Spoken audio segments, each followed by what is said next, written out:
বন্ধুরা, ফ্রান্সের সঙ্গে ভারত করে ফেলেছে রাফায়েল ডিল, যেখানে ভারত ফ্রান্স থেকে ২৬টি রাফায়েল কিনবে বলে সিদ্ধান্ত নিয়েছে, যা হতে চলেছে প্রায় কয়েক হাজার কোটি টাকার ডিল।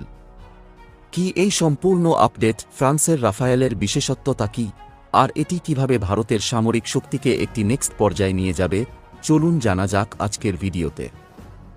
বন্ধুরা, আপনারা হয়তো জেনে থাকবেন, ভারতীয় নৌবাহিনীর এয়ারক্রাফট ক্যারিয়ারগুলোতে মিগ-29 যুদ্ধবিমান দীর্ঘদিন ধরে পরিষেবা দিয়ে আসছে।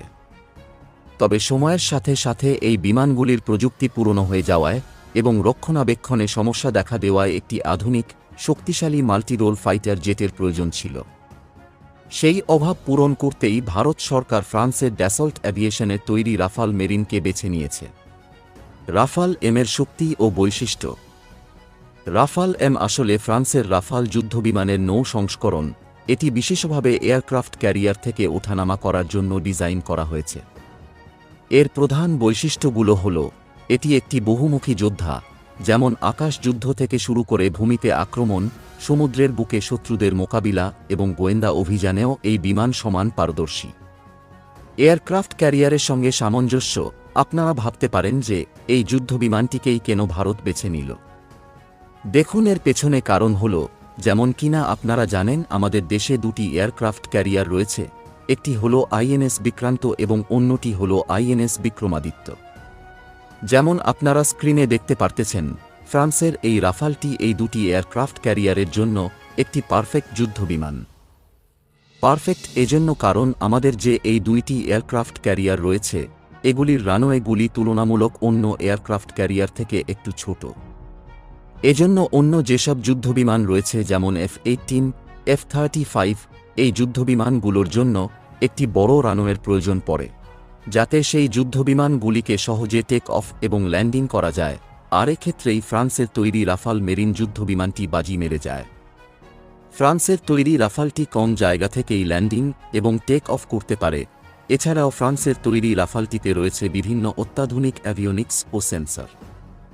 এতে রয়েছে অত্যাধুনিক রাডার, ইলেকট্রনিক ওয়ারফেয়ার স্যুট এবং টার্গেটিং সিস্টেম, যা এটিকে শত্রুদের মোকাবিলায় আরও শক্তিশালী করে তোলে। এই যুদ্ধবিমানটির সবথেকে বড় বিশেষত্ব হল, এই বিমানটি বিভিন্ন ধরনের ক্ষেপণাস্ত্র বহন করতে পারে, যেমন আকাশ থেকে আকাশে নিক্ষেপযোগ্য অস্ত্র, MK1, RVV, এই এবং R-73। এছাড়াও এখানে থাকবে জাহাজ বিধ্বংসী KH-35 এর মতন অ্যান্টিশিপ মিসাইল, আকাশ থেকে ভূমিতে আঘাত হানার জন্য স্কাল্প ক্ষেপণাস্ত্র, এমনকি আমাদের দেশীয় অস্ত্র এবং বিভিন্ন অস্ত্র সিরিজও এতে যুক্ত করা যাবে। এর অর্থ হল, রাফাল এম বিমানে ফ্রান্সের তৈরি আকাশ থেকে ভূমিতে আক্রমণ করার জন্য যেমন ক্ষেপণাস্ত্র থাকবে, তেমনি ভবিষ্যতে ভারতের তৈরি আকাশ থেকে আকাশে নিক্ষেপযোগ্য অস্ত্র সিরিজের ক্ষেপণাস্ত্রগুলিও ব্যবহার করা যাবে। এটি বিমানের বহুমুখিতা এবং দেশীয় প্রযুক্তির ব্যবহারকে বৃদ্ধি করবে।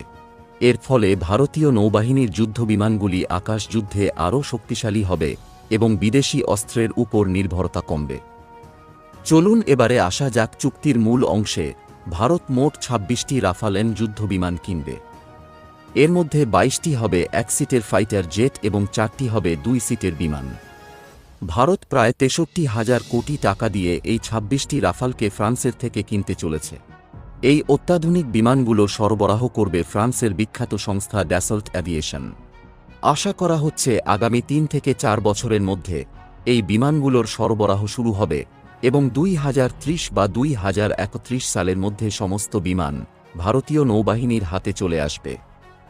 শুধু বিমানই নয়, এই চুক্তিতে বিমানের অস্ত্রশস্ত্র, পাইলটদের প্রশিক্ষণের জন্য সিমুলেটর, প্রয়োজনীয় খুচরা যন্ত্রাংশ এবং ৫ বছরের জন্য পারফরম্যান্স ভিত্তিক লজিস্টিক সাপোর্টও অন্তর্ভুক্ত রয়েছে। এই চুক্তি ভারতের নৌশক্তির জন্য অত্যন্ত গুরুত্বপূর্ণ। এর ফলে ভারতীয় নৌবাহিনীর বিমান শাখা আরও শক্তিশালী হবে এবং ভারত মহাসাগর অঞ্চলে নিজেদের আধিপত্য বজায় রাখতে পারবে। এছাড়াও পুরনো মিগ-29 বিমানের অভাব পূরণ হবে এবং নৌবহরের যুদ্ধ করার ক্ষমতা বাড়বে। এছাড়াও ভারতের সমুদ্র নিরাপত্তা আরও জোরদার হবে। ভারতীয় বিমান বাহিনীর রাফাল বিমানের সাথে এর অনেক মিল থাকায় রক্ষণাবেক্ষণ ও প্রশিক্ষণে সুবিধা হবে। ভারত ও ফ্রান্সের মধ্যে প্রতিরক্ষা সহযোগিতা দীর্ঘদিনের। এর আগেও আমরা ফ্রান্স থেকে রাফাল যুদ্ধবিমান কিনেছি। এই নতুন চুক্তি দুই দেশের মধ্যে কৌশলগত অংশীদারিত্বকে আরও মজবুত করবে। ফ্রান্স সবসময় ভারতের একজন নির্ভরযোগ্য বন্ধু হিসেবে পাশে থাকবে। তবে এর কিছু চ্যালেঞ্জও রয়েছে, যেমন নতুন বিমান এবং অস্ত্রশস্ত্রকে ভারতীয় নৌবাহিনীর বিদ্যমান পরিকাঠামোর সাথে যুক্ত করা একটি জটিল প্রক্রিয়া। এছাড়াও এই অত্যাধুনিক বিমানগুলোর রক্ষণাবেক্ষণ ও পরিচালনার খরচও অনেক বেশি। তবে দীর্ঘমেয়াদী পরিকল্পনায় ভারত সরকার দেশীয় প্রযুক্তিতে বিমানবাহী রণতরীর জন্য যুদ্ধবিমান তৈরির ওপরও জোর দিচ্ছে। বন্ধুরা, রাফাল এমের এই চুক্তি নিঃসন্দেহে ভারতীয় নৌবাহিনীকে এক নতুন উচ্চতায় নিয়ে যাবে। এটি কেবল একটি যুদ্ধবিমান ক্রয় নয়, এটি ভারতের সমুদ্র সীমানার সুরক্ষা এবং জাতীয় নিরাপত্তার একটি গুরুত্বপূর্ণ পদক্ষেপ। আপনাদের এই চুক্তি নিয়ে কি মতামত তা কমেন্ট বক্সে জানাতে ভুলবেন না। বন্ধুরা, ভিডিওটিকে শেষ করার আগে আপনাদের কাছে একটি ছোট্ট প্রশ্নটি হল, রাফাল এম যুদ্ধবিমান কোন কোম্পানি তৈরি করেছে? Option A Boeing, option B Dassault aviation, option C HAL, option D Eurofighter. আপনার উত্তর কমেন্ট সেকশনে অবশ্যই জানাবেন। যাদের উত্তরটি সঠিক হবে তাদেরকে আমাদের চ্যানেল থেকে হার্ট দেওয়া হবে। ভিডিওটি ভালো লাগলে লাইক ও শেয়ার করুন এবং আমাদের চ্যানেলটি সাবস্ক্রাইব করে পাশে থাকুন। দেখা হবে পরের ভিডিওতে। ধন্যবাদ।